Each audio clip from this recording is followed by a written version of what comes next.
Let's now make our way to Parliament, where the parliamentarians are debating government's 2018 budget. Joseph Opoku Gakpo is standing by for us. Hello, Gakpo. Hello, Gifty. We understand that there's debates going on. Bring us up to speed. What are the highlights? So a number of issues have come up. Today the focus has been on the sectors having to do with infrastructure development as well as environment, science and technology. So earlier there was a conversation around what the 2018 budget had in stock for the transport sector, and the minority raised concerns that the transport ministry, for example, has seen huge cuts to their budget for this year compared to last year. Last year they got something in the region of 400 million cedi. This year they are getting only about 77 million cedi, and the minority MPs are making the point that if even for the year that they got 400 million, they couldn't do much, then it's not likely that that particular sector will do a lot of activities going into the year 2018. There's also been a major conversation around the road sector. And again, issues have come up about the road projects that were executed by the NDC administration, and members on the majority side making the point that that is what has stifled and made it impossible for the government to make huge projections going into the year 2018. You'd recall that there have been concerns about the road fund, and even with Cocoa Roads, for example, the administration indicating that they were left with debt something in the region of 3.5 billion cedis, and thanks to that, they were unable to continue awarding further contracts. It came up again in the conversation today, to the extent that the minority has been insisting that that should not be a basis for government to make far lower projections when it comes to road projects going into next year. There was again a conversation around the water resources sector.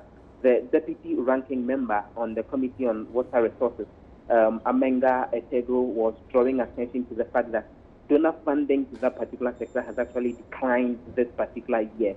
And he thinks that it's because the donor partners don't see enough commitment on the part of government when it comes to providing water to the populace. And he goes on to claim that even when you look at this year's budget, there wasn't a single provision for the for the construction of more boreholes. Although in 2016, the NDC administration had wanted to build more than 10,000 of them. Some other figures were captured in last year's budget to do a bit more. But then he is concerned that there isn't enough provision for that this year in terms of the provision of clean water to various communities. Just to point out this final bit as well, there's been a conversation on science and technology research generally, and the chairman of the Committee on Science, Environment and Technology, that's Emmanuel Chemansinge-Jakon, was pointing to the fact that for several years, the Council for Scientific and Industrial Research did not have money to undertake what they call capital expenditure.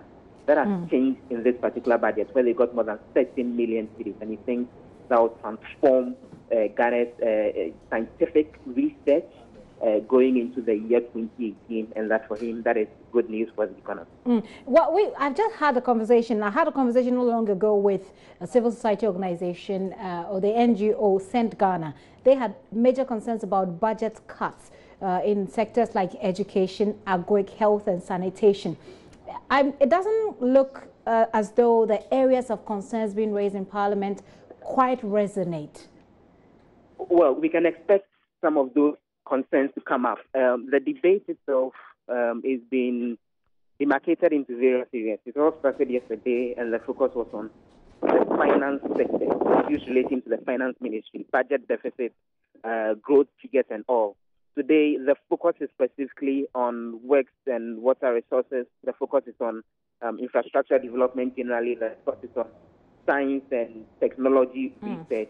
From tomorrow going, we are expecting that there will be further conversations on those areas that you mentioned, education, agriculture, and a few of those other areas. And so we would expect that those concerns would come up when we get to the specifics on that, because it's repeatedly been raised when it the various sectors have seen budget cuts, and the minority MPs are particularly not happy about that. And perhaps part of the reason why they're calling for a withdrawal of the budget. Did that also come up today? But not yet. It's actually not come up today at all. Earlier, there were even questions about whether they were going to continue participating in the budget debate after they had indicated that they weren't going to support it. That is actually a concern that's based purely on legal grounds. The point that they make is that the 2018 budget is actually built on a foundation having to do with the July midterm budget review statement that the Finance Minister, Kenneth Oyata, came to the House for. And they make the point that that particular statement did not receive parliamentary approval because the majority insisted that they were not altering any figures. Well, those on the minority side think that that shouldn't be a basis to build a 2018 budget. So that's mainly purely based on very, very legal grounds, far from the concerns having to do with budget cuts. But the minority still make the point that they think that a lot of adjustments need to be made to this particular budget before it's approved by the House. Otherwise, we won't see any growth in the economy, and they think the expected jobs for young people would not be created as far as the plans that are contained in the budget. Right. Right. We also know that some other issues have come up on the floor of Parliament for debate, for a discussion. The Interior Minister was brought before the House. Tell us a bit more about what went on.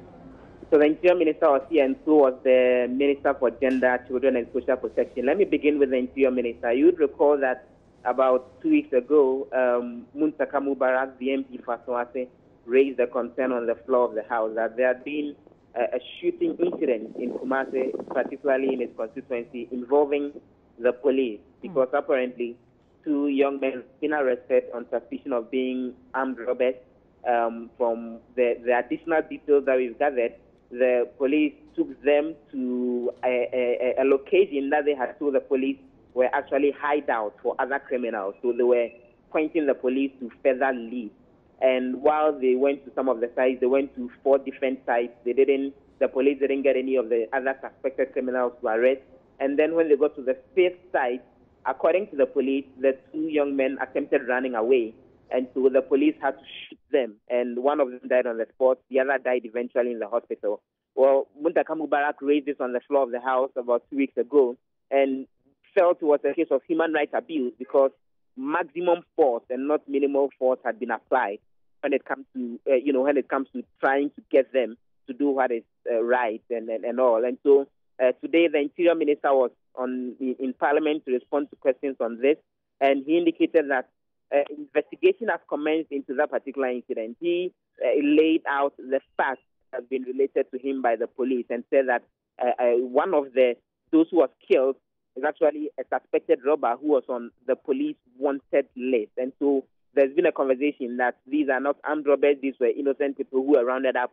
They are not very much convinced on that bit. But he says that once the investigation is completed and he gets the full report, that will be able to make a judgment. But the minority leader drew his attention that as far as he is concerned, the police acted very unprofessionally because they ended up shooting and killing these people when the evidence is that the individuals themselves were not armed or anything like that. So he was expecting the minister to go ahead and condemn the unprofessional conduct of the police right away, even as he indicates that investigations are ongoing. And he also, again, made the point that he doesn't understand why the police should themselves be investigating this particular incident because it involves them.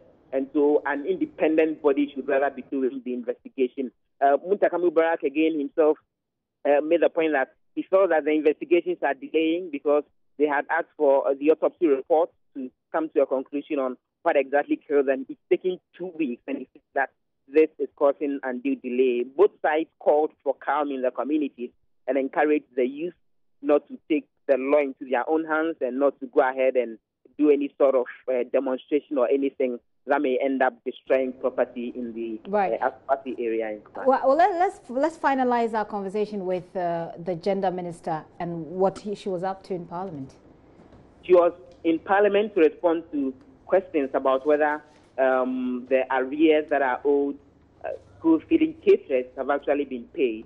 And he actually indicated that they've finished clearing all the arrears up until the second term for this particular academic year. And so they've requested for additional 100,000 CDs from the Ministry of Finance to actually clear the final base of the backlog that is left. But then there was a very controversial point that came up the Member of Parliament for Kwale Bamboy, UC Sulemana, who raised the questions, drew attention to a provision when it comes to some advertisement that had gone out, inviting the various caterers to apply to cook for school children under the school feeding program. And he said that one of the documents had indicated that 30% of all the allocations will not go through any tender process. There will not be any competitive bidding. They will be allocated as protocol to individuals, and that was being directly supervised by the Minister for Gender, Children and Social Protection herself. And the minister indicated that this was done so that then traditional leaders in various areas would have the opportunity and get the free hand to do the cooking without going through the bidding process, although the rest of the 70% would go through that. But the MPs on the minority side are not convinced. They think that that particular 30% provision was made so that then those contracts would be handed directly to NPP women organizers, and they are calling for scrapping of that 30% protocol section, which is to be administered directly by the gender minister herself. Okay, Gakpo, that's a long, a lot of information to be given.